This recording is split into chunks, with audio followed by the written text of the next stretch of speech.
Welcome back, everybody. I'm Giles, and today we're going to talk Kaleidescape. Now, before we get started, if you're new to the channel, make sure to like and subscribe so that you don't miss out on any of this cool content. And I'm telling you, it's the best, right? It's cool content. But this one today really is cool. So Kaleidescape, that's the movie server that downloads movies from the web and then plays them in your theater or on your television or wherever you got it set up. Well, they've released new firmware, and this firmware is outstanding. Now, I'm going to go through the not so cool stuff, or the mundane stuff, and then I'm going to get to the big kicker here at the end.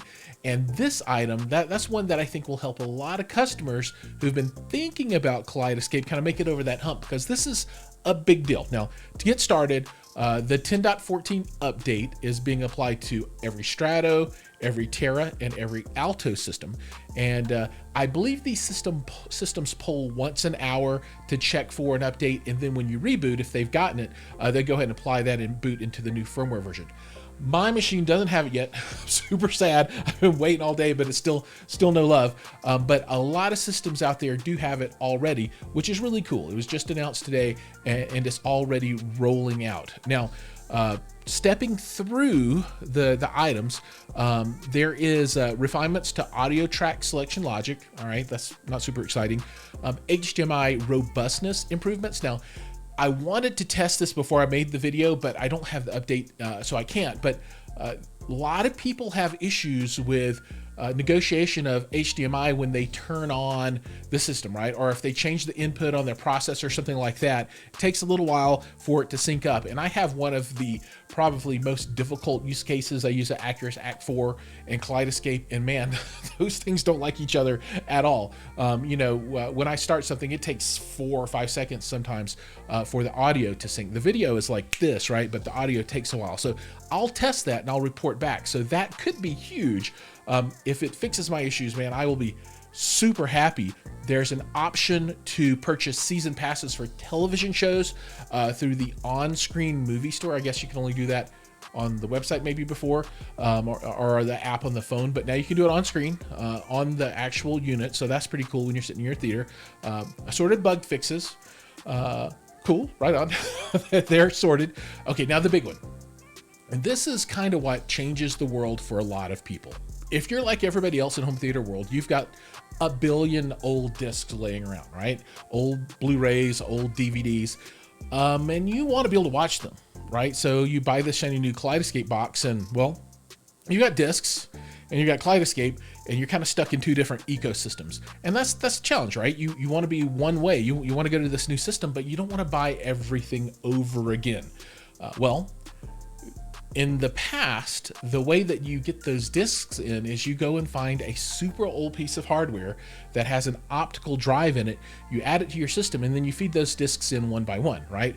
Now, they don't sell these devices new, so you have to find an old one. So it's really a hokey kind of way of being able to get those discs in into the system so that you can use what's called the disc to digital program. And that means if you've got the disc, you put the disc in, and then you pay $3 or $4 or $2 or $3, just depending on what the title is, and then it gives you the shiny new 4K version. And I mean, it's cool that you can do that, but it's pretty painful, right? Because where do you get one of these units from, right? I mean, they've had all these shady kind of negotiations where people have one and they send it out and you can use it and you send it somewhere. I really never really cared for that. Well, that is all in the past now if you own a Strato box, because there's a USB port on the back, and you can take and use an off-the-shelf USB drive that plugs into the back to now put your discs in and feed it in. This service only works with DVDs and Blu-rays. It doesn't work for 4K discs. And I'm sure there's an assorted number of reasons for that. I think the official answer is that to engineer that in, it would take more time from a coding perspective or something like that. There's probably other stuff going on the back end with agreements with studios and that kind of stuff. So, for 4K stuff, for new things, just buy it in Kaleidescape, and don't buy the disc thinking that you can bring it over, because you can't. You can only bring in Blu-rays and DVDs. Now, to get started importing your discs, you need an external CD-ROM, USB attached, and there are 4 that are approved. Now, one of the things that distinguishes these from others is that they all have their own power supply, so you can't use like one of the super tiny ones that draws power from your unit. These all have their own power, And I don't know if that's just due to the internal architecture, but that is a common item for all of these. And the direction is, if you're going to try something different, make sure that it has its own power supply. I'll have a link down below for all of these, but there's a Pioneer, an Asus, an OWC, I don't know who those are, OWC Memory Pro, and a Buffalo. So any one of those four have been pre-tested and are good to go. And you simply plug it in, put your disc in, and it does its thing, right? As far as I know, there's no other interaction that you need to take. And if there's some kind of error, it'll give you a flashing light on the front saying, hey, something messed up.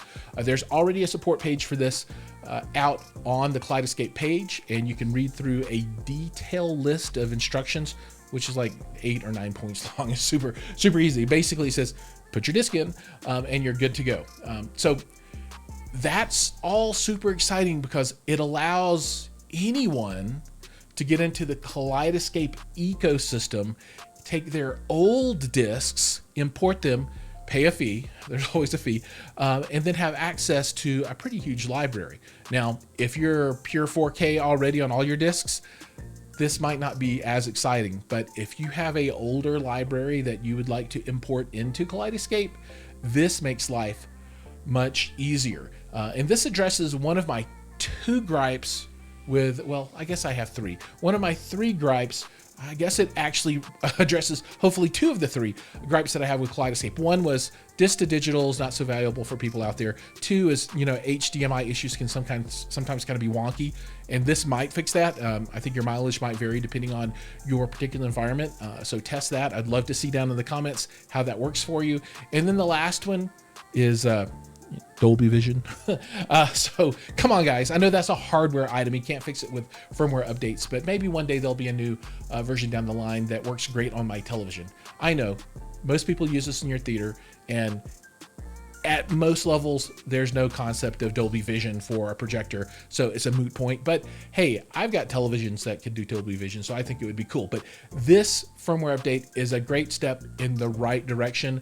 So huge thumbs up for Kaleidescape making your investment or your potential investment in their platform even more valuable. If you liked it, like and subscribe, ring the bell, and I'll see you guys in the next video.